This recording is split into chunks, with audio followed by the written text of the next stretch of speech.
டேரக்டராக இன்னும் 4-5 வருஷம் அசிஸ்டன்ட் டேரக்டராக ஒர்க் பண்ணுமே, டேரக்டர் ஆக முடியாதுடா. உன்னோட வயசு என்னப்பா?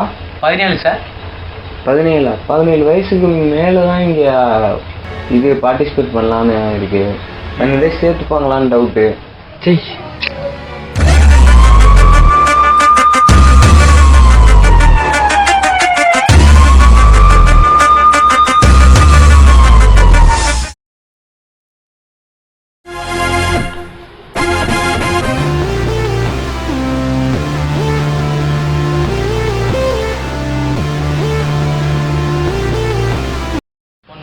ஆமாம், நீ தான் கதை சொல்கிறேன்னு சொல்லிட்டு ஒரு மணி நேரம் சொல்லிவிட்ட.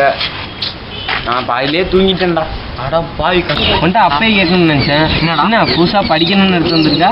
நான் அதை படிக்கிறது கதை எழுதிருந்தேன்னே, அந்த நோட்டு தான் அது, அதை எடுத்துகிட்டு வந்திருக்கேன். கிளைமேக்ஸ் மட்டும் பாக்கிறதில்ல, மற்றதான் எழுதியிருக்கேன். அதெல்லாம் இருக்கட்டும். ஹரிஷுங்க, ஹரிஷா மச்சான் வருவான்டா.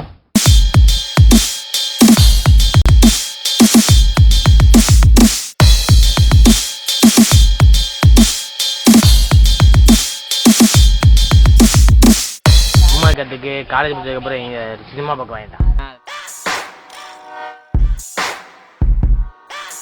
இந்த காரணம்லாம் என்கிட்ட சொல்லாத மாப்பிள்ள.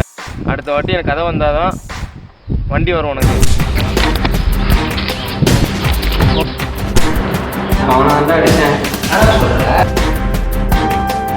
திடீரென்று இந்த ஆண்டை நடத்துவது எப்படி சாத்தியமில்லை. வாழ்க்கையே போச்சு, நான் சாப்பிட்றேன். ஏன்டா அப்படிலாம் சொல்கிறேன்?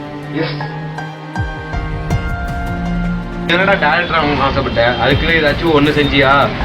முயற்சி எடுத்ததுக்கு அப்புறமேல் நீ பாடுறான், நீ கண்டிப்பாக டேரக்டர். ஆமாம், அவனுக்கு எனக்கு சண்டை.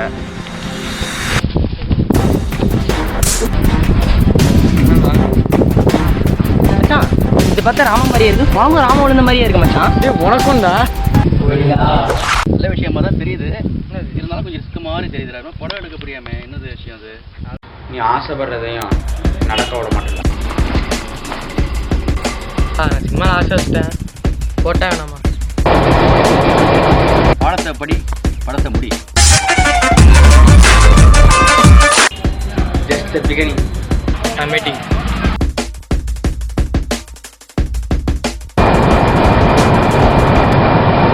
6 மணிக்கு எழுந்திரிச்சு 6:30 குளிச்சு 7 மணிக்கு கிளாஸுக்கு கிளம்புறதுக்கு முன்னாடியே எனக்கு தோன்றதெல்லாம் நோட்டு போட்டு எழுதி கிளாஸுக்கு போனதுக்கப்புறம் அவன் சொல்கிறதெல்லாம் ஒன்றும் புரியாமல் பக்கத்தில் இருக்க பொண்ணுங்க சைட் அடிச்சுக்கிட்டு அதுக்கப்புறம் அவர் திட்டுவானதை பார்த்தாம மீதி எல்லாவரையும் எல்லா விஷயம் திட்டு வாங்கி பிரின்சிபல் போட்டு அட்வைஸ் பண்ணி இந்த காலை வாங்கி அந்த காலை விட்டுக்கிட்டு எனக்கு தோன்றதெல்லாம் நோட்டு போட்டு எழுதிட்டுங்க சார். 3 வருஷமாக ரொம்ப கஷ்டப்பட்டு எழுதுறேன் சார்.